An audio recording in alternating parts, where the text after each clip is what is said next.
반갑습니다. 나동호 목사입니다. 이번 강부터는 7 나팔 재앙을 다룹니다. 불신 세상이 당하는 것을 나팔 재앙이라고 표현을 하고, 이때 교회는 큰 환란 기간에 들어가게 됩니다. 이 큰 환란 기간은 요한계시록에서 예수 그리스도의 재림 직전에 있게 될 가장 중요한 부분입니다. 따라서 여러 말씀들로 좀 깊이 있게 다루고자 합니다. 오늘부터 2, 3강에 걸쳐서는 다니엘서를 먼저 살피고자 합니다.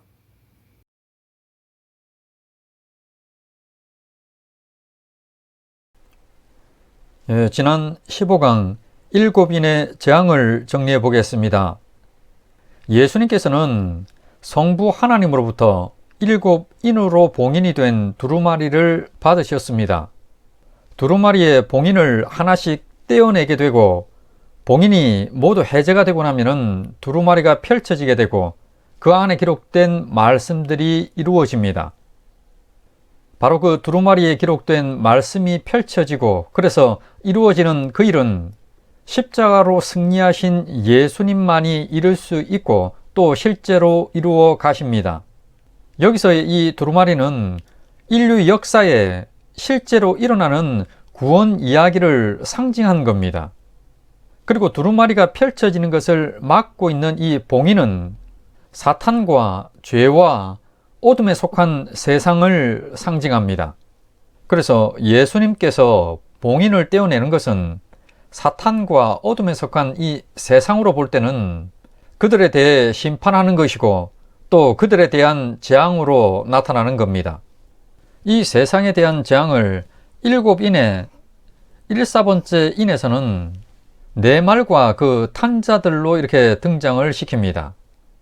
그리고 7 나팔에서는 큰 환란 기간에 이 세상이 당하는 재앙의 모습을 땅과 바다와 하늘, 그리고 사람이 먹는 식수가 해를 당하는 걸로 표현된 것인데, 이는 인간에게 직접 영향을 미치는 재앙으로 이렇게 보여주는 겁니다.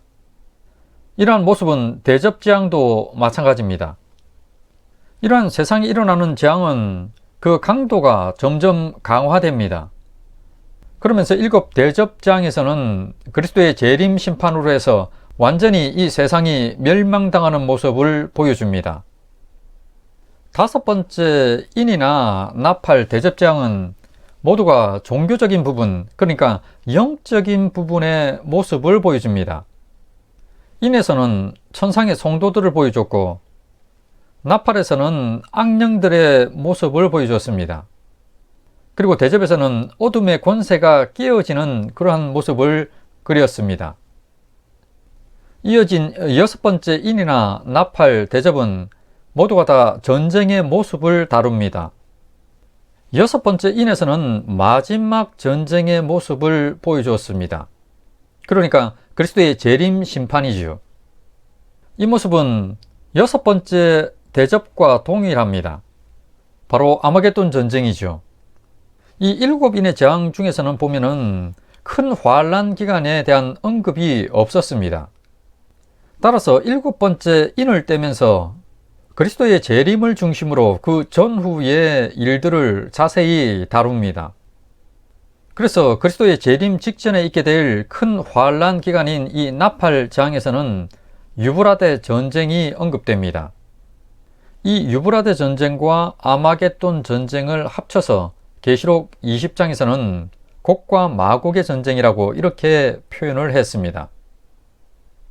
7인의 첫째 인에서 등장하고 있는 이 흰말과 그 탄자들, 이는 땅의 짐승들인 바벨론을 상징적으로 보여주는 그런 장면이었습니다. 이 모습은 하나님을 대적하는 세상 제국, 사탄의 세상 제국이 실상은 이 세상 사람들을 종노릇하며 뿌리고 있는 그런 모습을 보여주었습니다. 이 부분은 오늘 다룰 내용에서 자세히 이해하게 될 겁니다. 둘째 인에 나타나는 붉은 말과 그 탄자들은 전쟁을 암시했습니다. 그리고 셋째 인에 나타나는 검은 말은 기근, 그 상황을 보여주는 것이었죠. 넷째 인에 나타나는 청황색 말과 그 탄자들, 이 부분은 역병인 전염병을 상징하고 보여주었습니다. 이처럼 이 세상은 세상 제국들과 또 전쟁과 기근과 또 전염병의 이 고통 속에 항상 거합니다. 이 일사번째 인에 나타나고 있는 이 네 말들을 통한 이 재앙은 이 세상에 살고 있는 모든 사람들이 항상 겪고 있는 그러한 재앙의 모습들이죠. 그런데 여기서 한 가지 주의해야 될 부분이 있습니다. 지금 인과 나팔과 대접이라고 하는 이 관계 속에서 보면은 이 일사번째 인은 전 3년 반에 해당합니다. 그리고 일사번째 이 나팔은 후 3년 반이죠. 그리고 이 일사번째 대접은 예수 그리스도 재림 때의 마지막 심판입니다. 이러한 측면에서 일사번째 인을 이해를 하고 있어야 됩니다. 그리고 다섯 번째 인에 나타났던 죽임을 당한 영혼들, 순교자로 이렇게 등장했던 이 인물들은 천상의 교회임을 밝혔습니다. 그리고 여섯 번째 인의 이 마지막 전쟁의 모습, 이 마지막 전쟁의 모습은 마태복음 24장에서 예수님께서 언급하셨던 재림 심판과 동일한 모습이었습니다. 그리고 계시록 8장 1, 5절에서 마지막 일곱 번째 인을 뗄 때 반 시간 동안의 고요가 있었습니다. 이 고요는 이 세상으로 볼 때는 아주 짧은 기간 동안에 고요와 평화가 있습니다. 그래서 전쟁도, 전염병도, 기근도, 각종 재해도 마치 완전히 사라진 것 같은 그런 평화입니다. 그렇지만은 이는 태풍 전야의 고요이고 전쟁 직전의 고요입니다. 이 반시간 동안에 하늘에서는 성도들의 기도가 하나님께 상달되어지고 또 일곱 천사들이 일곱 나팔을 받습니다. 그러니까 본격적으로 일곱 나팔 재앙이 시작되기 직전의 상황입니다. 자, 이처럼 큰 나팔 재앙이라고 하는 것이 시작되게 된 직접적인 이유는 앞서 천년을 다루면서 살폈었습니다. 계시록 7장 1, 4절 말씀에 나오듯이 하나님의 종들의 이마에 인침이 끝났기 때문에 그렇습니다. 그래서 땅이나 바다나 나무에 불지 못하게 잡고 있던 그 바람을 이제는 놓아주는 겁니다.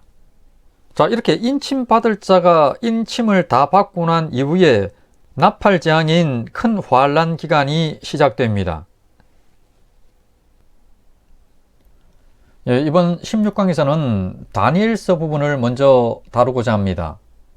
요한계시록에서 가장 중요한 사건이라고 그러면은 구원이 완성되는 그리스도의 재림입니다. 그런데 재림으로 연결되게 만드는 재림 직전의 큰 환란 기간, 이것 또한 성경은 매우 중요하게 여깁니다. 그래서 마태복음 24장에서도 예수님께서는 다니엘서까지 거론하시면서 많은 양을 할애해서 설명했습니다. 그리고 요한계시록에서도 계시록 8장과 9장에 걸쳐서 언급되고 있는 나팔 재앙도 매우 큰 비중으로 다루어집니다. 또한 오늘부터 보게 될 이 다니엘서의 경우에도 보면은 대부분이 큰 환란 기간의 내용입니다. 다니엘서 12장 4절 말씀을 보게 되면은 다니엘서의 이 계시를 마지막 때까지 봉함하라고 이렇게 말씀합니다. 여기서의 이 봉함하라는 의미는 깨닫지 못하게 하라는 그런 의미입니다. 그러면서 이 봉함이 풀리는 그 때를 가리켜서 이렇게 표현하고 있습니다. 종말이라고 하는 것과 관련된 말씀들이 활발히 연구가 되어지고 또 종말에 대한 지식, 특히 바른 지식이 급증하는 시대를 말씀합니다. 당연히 이는 초대교회 시대도 아닙니다. 중세도 아닙니다. 종교개혁 시대도 아닙니다. 종교다원주의가 발호했던 19세기도 아니지요.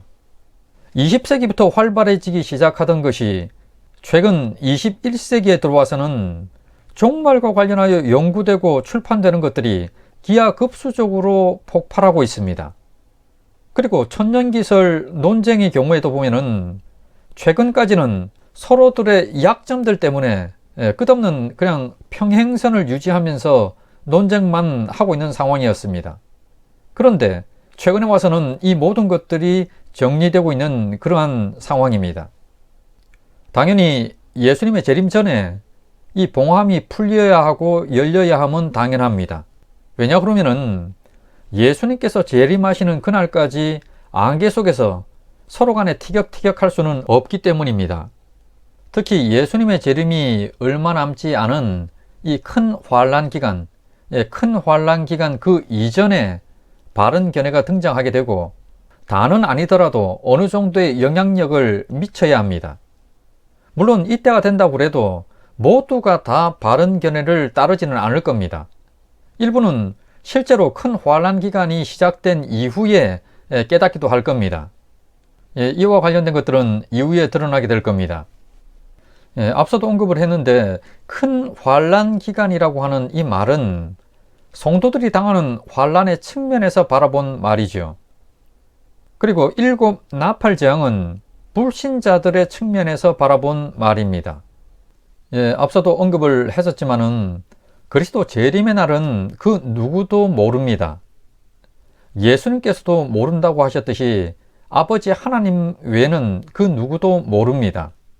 그렇지만 데살로니가 전서 5장 4절 말씀처럼 그리스도의 재림의 날이 교회에게는 도둑같이 임하지 않습니다. 성도들은 큰 환란이 시작되는 것을 보면서 그리스도 재림이 얼마 남지 않았구나 하는 것을 깨닫고 알게 됩니다. 이러한 큰 환란 기간을 좀 더 자세히 정확히 깨닫고 아는 것이 매우 중요하죠. 이를 위해서는 큰 환란 기간이 어떻고 그 큰 환란 기간 전후의 상황이 어떤지에 대해서 좀 더 깊이 정확히 아는 것은 매우 중요합니다. 이런 측면에서 큰 환란 기간인 7 나팔 재앙을 다루기 앞서서 먼저 구약의 요한계시록이라고 하는 평가를 듣는 다니엘서를 살펴보겠습니다. 이 다니엘서에는 요한계시록의 거의 모든 것들이 나타납니다. 물론 구약적인 관점에서 그렇습니다. 이 도표는 1강을 다루면서 언급했던 도표입니다. 그리스도의 초림으로부터 재림까지의 기간이 7이었습니다. 이 7은 신약 성경에서 말세의 기간이었습니다. 그리고 이는 다니엘서 9장의 71회의 예언 중에서 마지막 한 일회의 기간이기도 했습니다. 이 7은 성도들의 인침이 끝나고 적그리스도가 출현하는 이 시점을 기준으로 해서 전 3년 반과 후 3년 반으로 이렇게 나뉘었습니다. 전 3년 반은 복음이 땅끝까지 전파되는 선교 시대의 기간이었고 후 3년 반은 큰 환란의 기간입니다. 이 전 3년 반에 대한 표현을 요한계시록에서는 한때, 두때, 반때, 3년 반, 1260일, 42달로 이렇게 표현이 되었습니다. 그리고 다니엘서에서는 후 3년 반만이 표현이 되고 있는데 이때는 한때, 두때, 반때와 1의 절반 이러한 표현이 나타납니다. 이 후 3년 반을 요한계시록에서는 한때, 두때, 반때라는 표현과 함께 42달, 3일 반으로 이렇게 표현하기도 합니다. 그런데 이 도표에 나타나듯이 다니엘서에서의 표현이 한때, 두때, 반때, 1의 절반인데 이것이 큰 환란 기간을 나타내는 이유가 있습니다. 그것은 다니엘서에서는 예수 그리스도의 재림 직전에 있을 큰 환란 기간에 등장하는 한 인물, 그 인물을 자세히 보여주려는 경향 때문에 그렇습니다. 특히 다니엘서에서는 마지막 적그리스도를 안티오쿠스 4세로 이렇게 보여줍니다. 구약의 적그리스도의 모형이지요. 신약의 적그리스도의 모형은 로마의 네로 황제입니다. 그리고 다니엘서에는 7개의 꿈이나 환상이 등장합니다. 다니엘서 2장에는 느부갓네살의 금신상 꿈이 나오고 다니엘서 4장에는 느부갓네살의 두 번째 꿈 이야기가 나옵니다. 다니엘서 5장에는 벨사살 왕이 본 손가락 글씨 환상이 나옵니다. 그리고 다니엘서 7장에는 네 짐승 환상이 나옵니다. 다니엘서 8장에는 숫양과 숫염소 환상이 나오고 다니엘서 9장에는 71의 예언이 나옵니다. 그리고 끝으로 다니엘서 10장부터 12장까지는 히데겔 강가에서 본 환상이 나옵니다. 자, 이렇게 7개의 꿈이나 환상을 통해서 종말과 요한계시록의 상황을 자세히 보여줍니다. 그런데 중요한 것이 이뿐만이 아닙니다. 보통의 경우에 다니엘서 하면은 다니엘의 신앙을 위주로 봅니다. 그래서 사자굴 속에 다니엘의 신앙을 강조합니다. 그리고 거기에 덧붙여서는 다니엘의 세 친구였던 사드락과 메삭과 아벳느고의 신앙을 강조하죠. 그리고 이들의 이 신앙에 대해 덧붙여서 추가로 부연하는 것이 보통 다니엘에 나오는 이 환상들입니다. 보통은 이런 각도에서 다니엘서를 거론하고 바라보죠. 그런데 종말론의 견지에서 보면은 보는 시각이 조금 바뀝니다. 다니엘서에 나오는 7개의 환상이나 꿈은 요한계시록의 7과 관련되는 내용입니다. 그리고 다니엘과 세 친구는 요한계시록 2, 3장에 나오는 이기는 자의 모습입니다. 그리고 특히 이 다니엘서에서는 주로 큰 환란 기간의 내용을 다룹니다. 그러다 보니까 여기 등장하는 이 다니엘과 세 친구의 이 신앙의 모습은 큰 환란 기간에 하나님께서 기뻐하는 신앙의 모습입니다. 하나님께서는 다니엘과 이 세 친구의 신앙의 이 모습을 보여주시면서 큰 환란 기간이라고 하는 이 기간을 통해서 하나님께서는 예수님의 말씀처럼 마지막 때 믿음을 보겠느냐, 자, 이렇게 말씀을 하셨는데 믿음 없는 교회로 하여금 다니엘이나 그 세 친구와 같은 신앙으로 회복시키겠다고 하는 의미를 내포합니다. 그러니까 큰 환란 기간을 통해서 이기는 자를 만드시겠다는 겁니다. 이는 뒤에 다루겠지만은 실상은 큰 환란 기간이 있는 이유이기도 합니다. 구약의 요한계시록인 이 다니엘서에 사자굴 속의 다니엘하고 풀무불 속의 세 친구들을 강조한 이유는 바로 그런 신앙을 하나님께서 기뻐하시고 또 그렇게 만드시겠다고 하는 강력한 표현인 겁니다. 그러면 이어서 7개의 이 꿈이나 환상을 간략하게 한번 살펴보겠습니다. 이 중에서 뒤에 자세하게 다루게 될 것들은 지금 여기서는 생략을 하겠습니다. 느부갓네살 왕의 금신상 꿈하고 네 짐승 환상, 그리고 히데겔 강가에서 본 환상입니다. 이것들은 뒤에 이제 자세히 다루겠습니다. 다니엘서 4장에 나오는 느부갓네살 왕의 두 번째 꿈입니다. 먼저 이 내용을 말씀드리기에 앞서서 한 가지 이해를 하고 있어야 될 것이 있습니다. 우리가 잘 아는 모세라든지 엘리야, 다윗, 삼손, 요나, 자, 등등 마찬가지로 지금 등장하는 이 느부갓네살이라고 하는 인물도 마찬가지입니다. 성경에 나타나고 있는 어떤 한 인물의 이야기 속에는 하나님께서 성도들에게 깨닫게 하려고 하는 부분이 있고, 그리고 그 인물 개인의 신앙이라든지 또 그 개인의 삶과 관련된 이야기가 있습니다. 이 부분은 그 개인과 관련된 부분이죠. 이 두 부분이 이야기 속에 중첩되어 그려진다는 점입니다. 그래서 다니엘 4장을 보면서 하나님이 주시려고 하는 영적 의미 부분하고 또 느부갓네살이라고 하는 개인과 관련된 부분을 헛갈리면 안 됩니다. 잘못해서 오해를 하게 되면 이상한 이야기가 만들어지고 맙니다. 이 점을 먼저 이해를 하고 있어야 됩니다. 느부갓네살의 두 번째 꿈이 언급되고 있는 이 다니엘 4장 9절로 18절 말씀을 보게 되면 땅의 중앙에 나무 한 그루가 하늘에 닿을 정도로 있습니다. 그래서 천하 만민들이 이 나무의 열매들로다가 음식을 삼습니다. 말씀의 뒷부분에 보면은 이 나무가 바로 느부갓네살입니다. 그런데 어느 날 하늘에서 순찰자가 내려와서는 나무를 잘라버립니다. 그리고는 그 밑에 그루터기만을 남깁니다. 이 상황을 다니엘이 해석하기를 느부갓네살이 쫓겨나고 그가 정신 이상이 되어서는 노줄에 묶인다고 이렇게 말씀합니다. 느부갓네살이 쫓겨나고 노줄에 묶이는 이 기간을 7대 7년으로 이렇게 표현을 하고 있는데, 이 기간 동안에 지극히 높으신 이가 사람의 나라를 다스리시고 자기 뜻대로 권세를 줄 자에게 주신다고 이렇게 말씀합니다. 그리고 이 7대의 이 기간 동안에 하나님께서 사람의 나라를 다스리시고 자기 뜻대로 또 권세를 줄 자에게 주신다고 이렇게 말씀합니다. 이 의미는 7이 시작되면서 사탄인 느부갓네살은 패합니다. 그렇지만은 그루터기를 남겼듯이 바로 심판하는 것이 아니고 이 7이라고 하는 기간이 끝날 때까지 유보가 됩니다.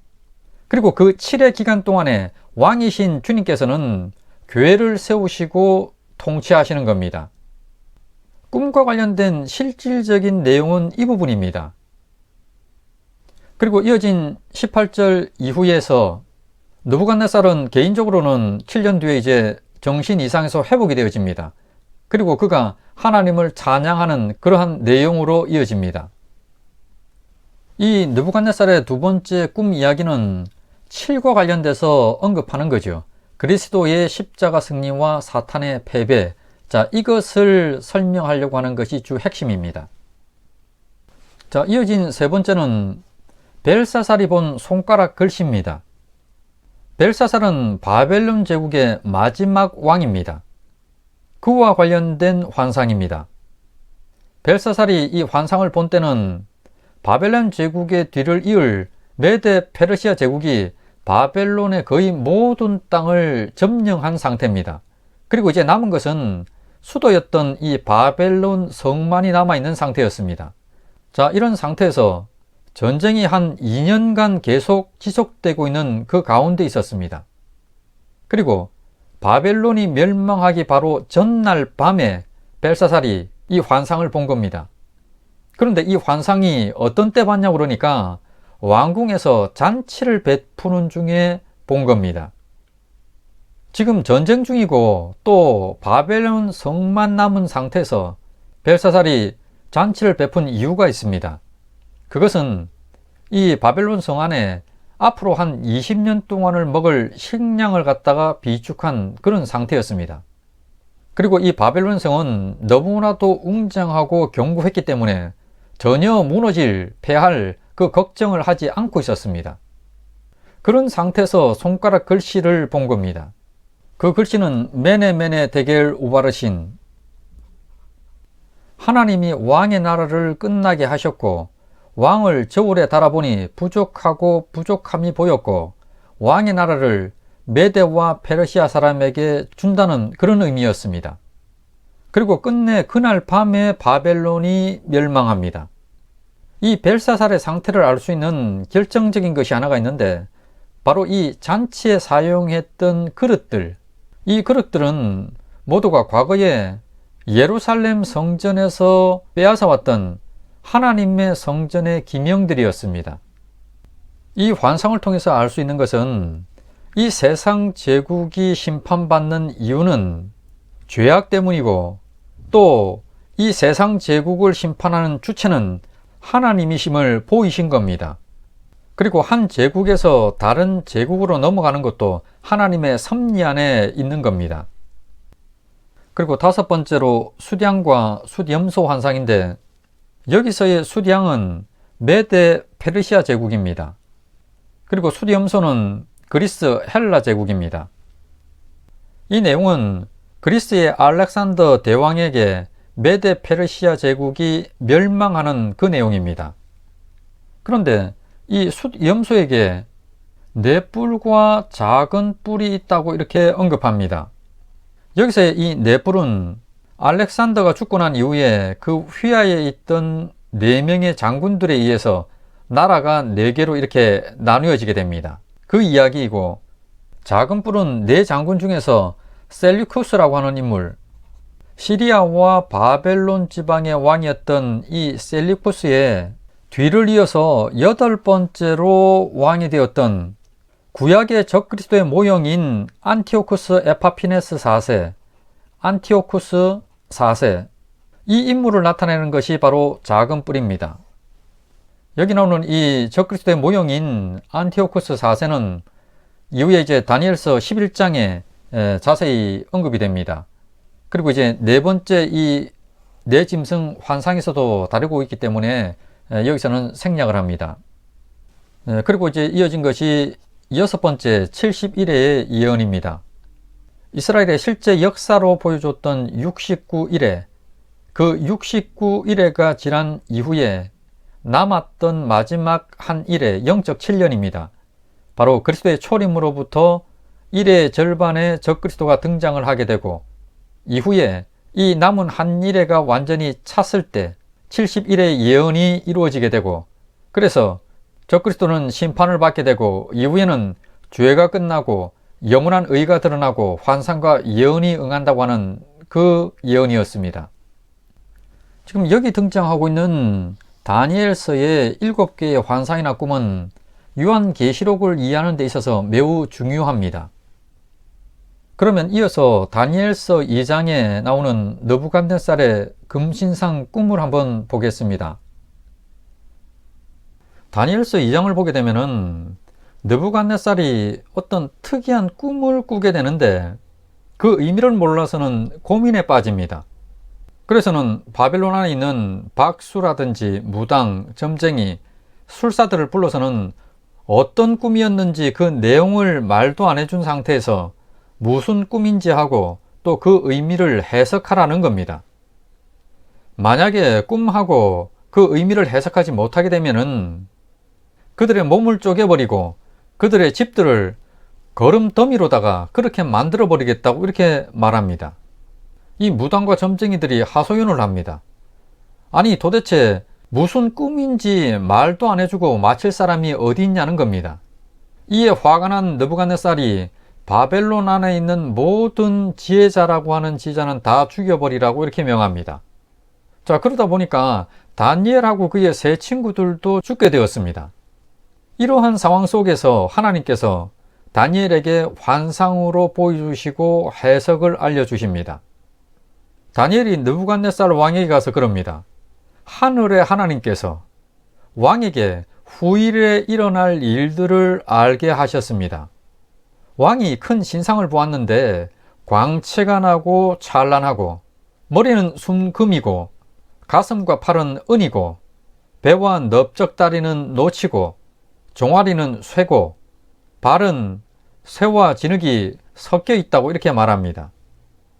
이후에는 손을 대지 않았던 돌이 공중으로 떠올라서는 발을 치니까 신상 전체가 부서지고 바람에 날려서는 간 곳이 없고 그리고 쳤던 그 돌은 태산을 이루었다고 이렇게 말합니다. 자, 이렇게 꿈에 대해서 이야기를 한 이후에 다니엘이 해석을 합니다. 금머리는 느부갓네살 왕이고 또 하늘의 하나님께서 나라와 권세와 영광을 왕에게 다 주었고 그리고 사람들과 나라들과 짐승들과 공중의 새들까지도 모두 왕에게 다 주어 다스리게 했다고 이렇게 말합니다. 그리고 왕의 뒤를 이어서 왕보다 못한 나라가 일어나고 그 뒤에는 녹 같은 나라가 일어나고 그리고 넷째로는 강하기가 새 같은 나라가 일어나서 모든 것들을 다 부서뜨리고 찌을 것이라고 이렇게 말합니다. 여기서의 금은 당연히 바벨론이죠. 그리고 은은 바벨론 제국의 뒤를 이었던 메데 페르시아입니다. 그리고 노신동은 알렉산더의 그리스 제국이고 철은 로마 제국입니다.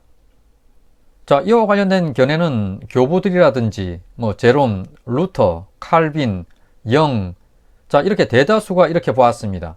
그리고 분명 그렇죠. 이는 뒤에 다루게 될 다니엘서 7장에 나오는 네 짐승에 보면은 좀 더 자세하게 확인할 수가 있습니다. 다니엘서 7장에서는 바벨론을 사자로, 메데 페르시아를 곰으로, 알렉산더 대왕의 헬라 그리스를 표범으로, 로마는 무섭고 강한 쇠 같은 짐승으로 이렇게 나옵니다. 이 무섭고 강한 짐승의 머리에는 10뿔이 있는데 그 열불 사이에서 작은 뿔인 적그리스도가 나옵니다. 이 열불의 시대를 열국시대라고 이렇게 표현을 하는데, 다니엘서 2장에서는 로마인 철을 이어서 철과 진흙으로 빚어진 발을 얘기합니다. 그리고 그 발에는 10개의 발가락이 있다고 이렇게 표현합니다. 여기서 이 열이라고 하는 이 숫자가 바로 로마의 뒤를 이은 열국시대를 상징하는 겁니다. 그런데 이 다니엘서 2장에서는 철인 종아리 부분하고 또 철과 진흙으로 된 이 발 부분, 이 발 부분을 좀 자세히 살펴볼 필요가 있습니다. 이 부분이 큰 환란과 관련된 부분이기 때문에 그렇습니다. 이 철인 로마 시대는 기간을 BC 168년부터 AD 476년으로 보기도 하고 1453년으로 보기도 합니다. 이 476년은 서로마 제국의 멸망이고, 이 1453년은 동로마 제국의 멸망입니다. 일부 신학자들 중에서는 이 로마의 기간, 이 철 부분에 해당하는 이 로마의 기간이 476년인지 1453년인지를 가지고 이제 논쟁을 하기도 하는데, 사실은 이건 별 중요한 게 아닙니다. 그 이유는 곧 알게 됩니다. 다니엘서에서 언급되고 있는 내용을 보게 되면은 로마하고 로마 이후에 이어지는 시대를 분명하게 이렇게 딱 끊어서 구분 지어서 나누지 않으려는 그런 경향을 보입니다. 마치 로마 제국이 계속해서 이어지는 것 같이 이렇게 묘사를 합니다. 이곳 다니엘서 2장에서도 보면은 종아리는 분명히 철인데 이 발은 철과 진흙이 섞여 있습니다.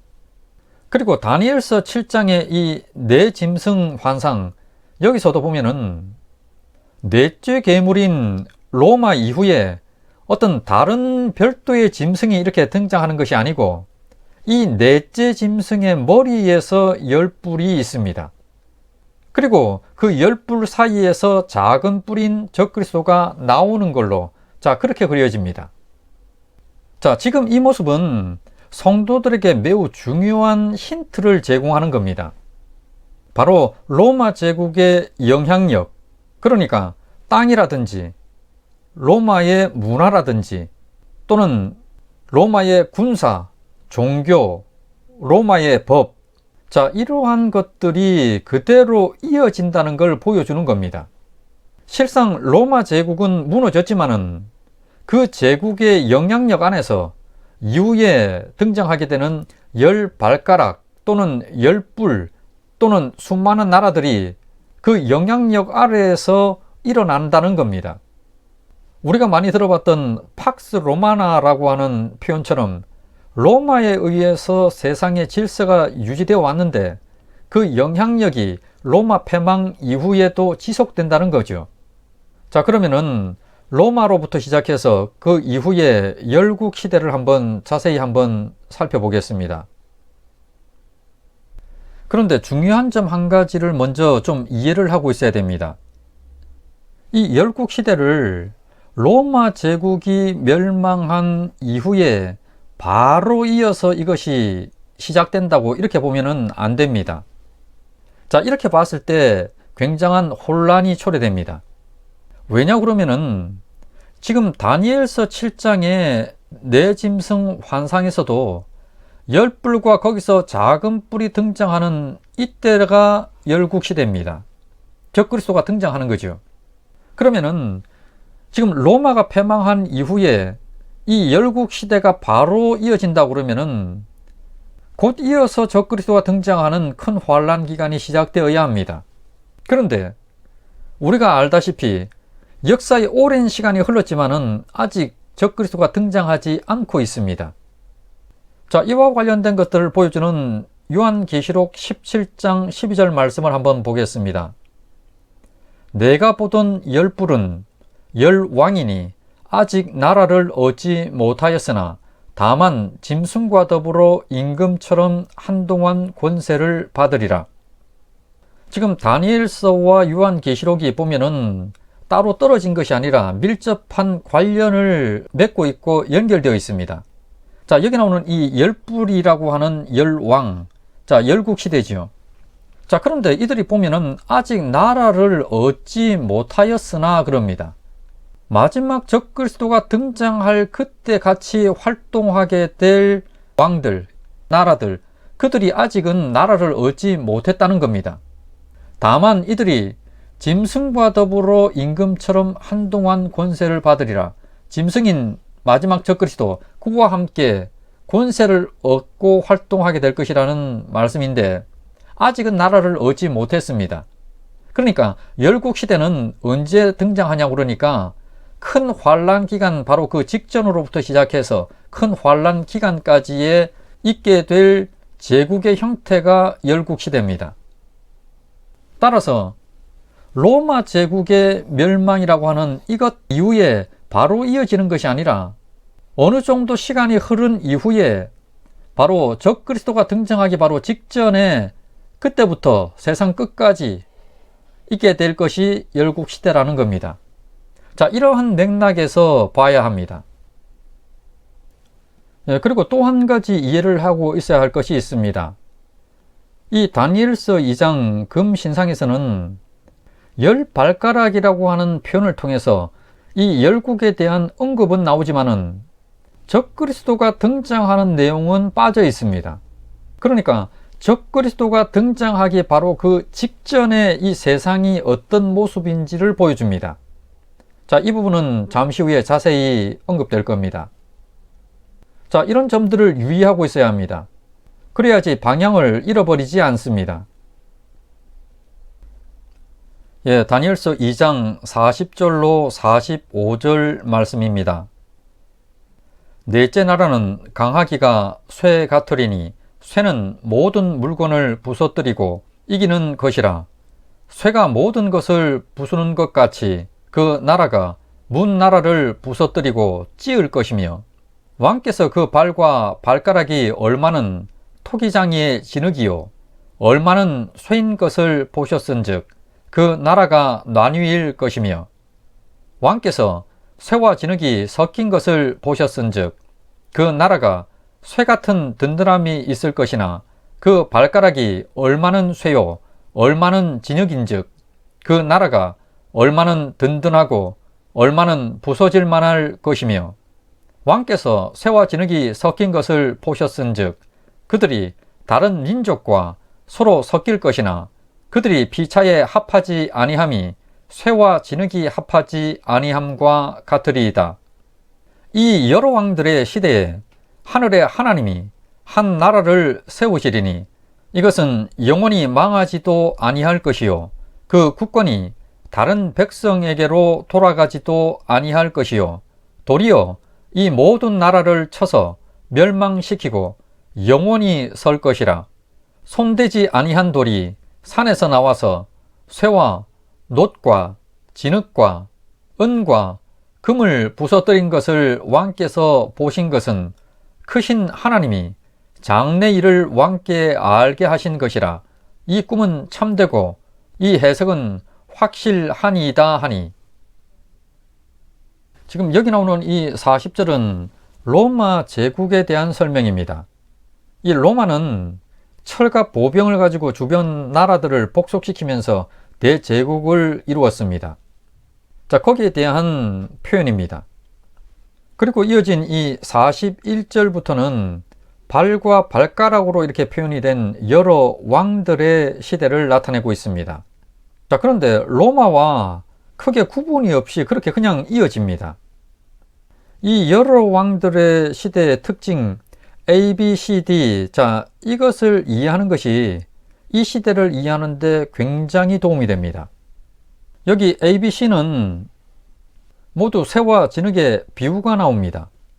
그런데 해석에 조심해야 할 것은 앞서도 언급을 했듯이 실제 보면은 로마 제국의 멸망 이후에도 이 세상에는 수많은 나라들이 일어나고 사라지고를 반복했습니다. 그리고 지금까지도 많은 시간들이 흘렀습니다. 지금 ABCD를 통해서 적그리스도가 등장하기 직전의 상황을 좀 더 면밀하게 살피고 찾아낼 겁니다.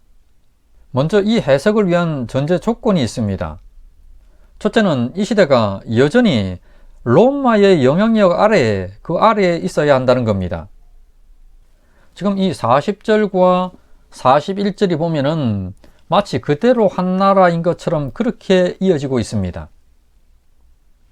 그리고 둘째는 이 시대는 로마 제국에 이어진 이후의 세상 모습입니다. 뒤에서 분명히 여러 왕들의 시대라고 이렇게 못을 받고 있습니다. 분명히 구분이 되지요. 셋째로 이 시대는 적그리스도가 등장하기 직전의 모습입니다. 10발가락, 그러니까 10뿔은 나왔지만은 그 이후에 작은 뿔은 아직 나오기 직전의 상황입니다. 지금 이 다니엘서 2장에는 큰 환란 기간이 생략이 되어 있는데 그 생략된 이유는 다니엘서의 뒷부분에 더 자세히 다루고 있기 때문에 그렇습니다. 자, 이런 점들을 고려하면서 살펴야 합니다. 먼저 A입니다. 왕께서 그 발과 발가락이 얼마는 토기장이의 진흙이요 얼마는 쇠인 것을 보셨은즉 그 나라가 나뉘일 것이며, 지금 A에서는 쇠와 진흙의 첫 번째 비유가 나옵니다. 발과 발가락으로 표현된 이 마지막 때의 세상 제국이 둘로 나누어져 있다고 이렇게 설명합니다. 이것이 세상 제국이라고 그러면은, 자, 이것이 지금 이렇게 둘로 나누어져 있다고 이렇게 표현을 하고 있습니다. 지금 이 말씀의 의미를 좀 주의를 할 것이 있습니다. 둘로 나뉘어지기는 했지만은 이 세력들은 여전히 이 신상을 이루고 있는 사탄의 세력들이라는 점입니다. 그럼에도 이들이 내부적으로는 둘로 나뉜 상태입니다. 그리고 이 두 세력이 마치 쇠하고 진흙처럼 서로 합할 수가 없는 그런 대립적인 관계라는 사실입니다. 자, 이렇게 둘로 나뉜 것을 일부 주석가들은 동로마와 서로마 제국이 분리된 것이나 또는 서로마 제국이 게르만족에 의해서 멸망하고 난 이후에 서로마 제국을 이민족이 다스리면서 동로마와는 마치 쇠와 진흙처럼 자, 이렇게 나뉜 것을 설명한다고 이렇게 얘기를 합니다. 그렇지만 앞서 말씀드렸던 계시록 17장 12절 말씀처럼 열뿔인 열왕이 아직 나라를 얻지 못했다가 짐승인 마지막 적그리스도가 등장할 그때가 되어서야 한동안 권세를 받으리라고 하는 그 말씀에 비춰 볼 때 일부 주석가들의 이러한 주장들은 맞을 수가 없습니다. 적그리스도가 등장하기 직전의 때이기 때문에 그렇습니다. 이 A에서 기억할 것은 이 열국시대는 지금 둘로 나뉜 상태입니다. 그런데 쇠와 진흙처럼 결코 합할 수 없는 그런 모습입니다. 다음으로 B를 보겠습니다. 왕께서 쇠와 진흙이 섞인 것을 보셨은즉 그 나라가 쇠 같은 든든함이 있을 것이나 그 발가락이 얼마는 쇠요 얼마는 진흙인즉 그 나라가 얼마는 든든하고 얼마는 부서질 만할 것이며, 지금 이 신상 안에서 앞선 제국들은 전부 다가 금, 은, 동, 철이라고 하는 단일 국가 형태의 제국이었습니다. 그런데 이 쇠와 진흙이라고 하는 두 번째 비유를 통해서 열국시대는 얼마는 든든하고 얼마는 부서질 만한 형태를 지닌 자, 그런 국가연합의 형태입니다. 이는 여러 왕들의 시대라고 하는 이 표현을 통해서도 알 수가 있는 부분입니다. 그와 동시에 이 국가연합, 자, 국가연합이라는 것은 동맹을 의미할 수도 있습니다. 이 국가연합, 이 동맹을 결성한 나라들은 얼마는 든든한 강한 나라하고 또 얼마는 부서질 만한 그런 약한 나라가 섞여 있는 자, 그런 형태임을 알 수 있습니다. 그런데 앞서 A에서 둘로 나뉘어져서는 결코 합할 수가 없는 그런 대립 관계였습니다. 따라서 이 열국시대는 강하고 약한 나라들이 뒤섞인 두 개의 세력으로 이렇게 나누어져 있는 그런 형태임을 알 수 있습니다. 자, 다음은 C입니다. 왕께서 쇠와 진흙이 섞인 것을 보셨은즉 그들이 다른 민족과 서로 섞일 것이나 그들이 피차에 합하지 아니함이 쇠와 진흙이 합하지 아니함과 같으리이다. 자, 쇠와 진흙의 이 세 번째 비유를 통해서 이 시대의 또 다른 하나의 특징은 다른 민족과 섞일 것이지만은 합하지 못한다는 점입니다. 이 의미는 하나의 이 국가연합이라고 하는 동맹체, 이 안에 서로 다른 민족인 나라들이 섞여 있다고 하는 이런 의미일 수도 있고, 또는 국가연합인 이 동맹체 안에 많은 나라들이 있는데 이 한 나라 안에 수많은 민족들이 섞인다고 하는 그러한 의미입니다. 그런데 이 민족들이 서로 간에 갈등하고 분열 양상을 보일 것이라고 하는 그 의미로 볼 수도 있습니다. 그러니까 인종 갈등을 일으킨다든지 또는 회계도들처럼 종교 갈등을 일으키는 그런 것들을 들 수가 있습니다. 예를 들면은 최근에 이 세계 정세를 보게 되면은 세계와 물결 속에서 이민자들이 넘쳐나는 시대입니다. 그러다 보니까 각종 민족이나 인종들이 막 뒤섞여져 가고 있는 이러한 상황들, 그러면서 그 안에서 나타나고 있는 갈등들, 이렇게 보면은 알 수 있는 내용입니다.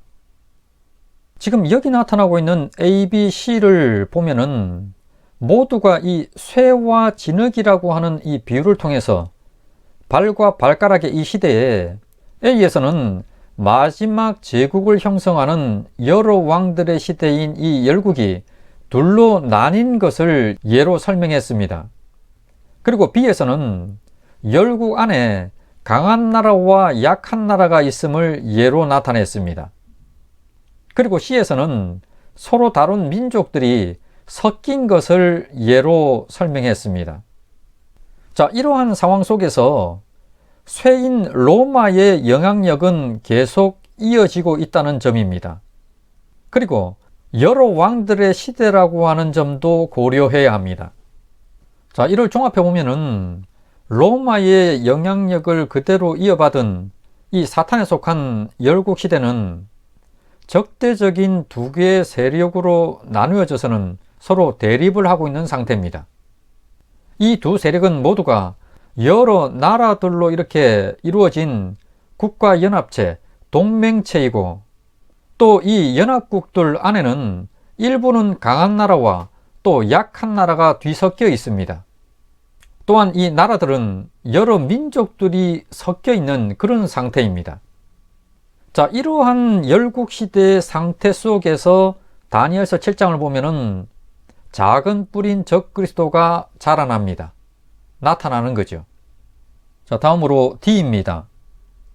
이 여러 왕들의 시대에 하늘의 하나님이 한 나라를 세우시리니 이것은 영원히 망하지도 아니할 것이요 그 국권이 다른 백성에게로 돌아가지도 아니할 것이요 도리어 이 모든 나라를 쳐서 멸망시키고 영원히 설 것이라.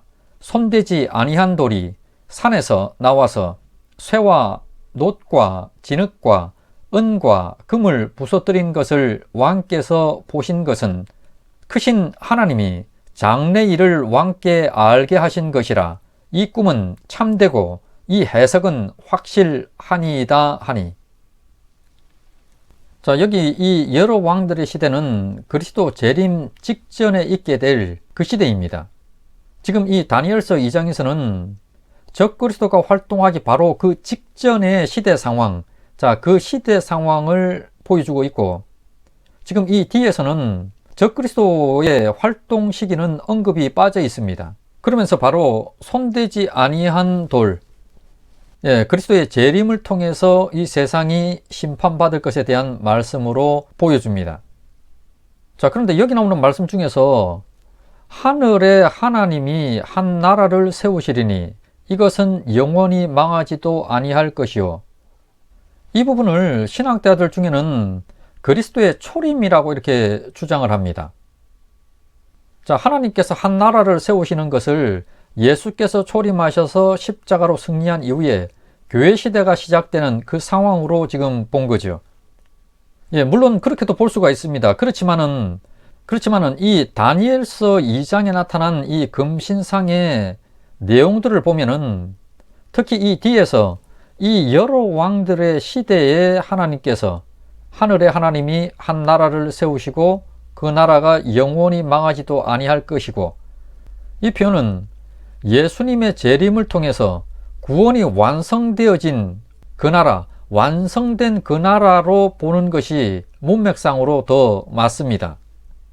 그래서 예수님의 재림으로 세워지고 완성된 이 나라가 그 국권이 다른 백성에게로 돌아가지 아니할 것이요 도리어 이 모든 나라를 쳐서 멸망시키고 영원히 설 것이라, 이 표현으로 봐도 자연스럽습니다.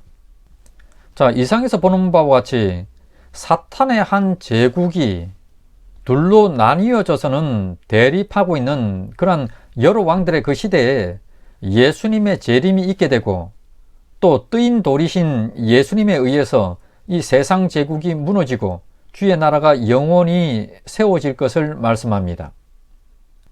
지금 여기 다니엘서 2장에 나타나고 있는 느부갓네살 왕의 금신상 꿈과 해석은 마지막 때 시대 상황을 이해하는 데 매우 중요한 정보를 제공합니다.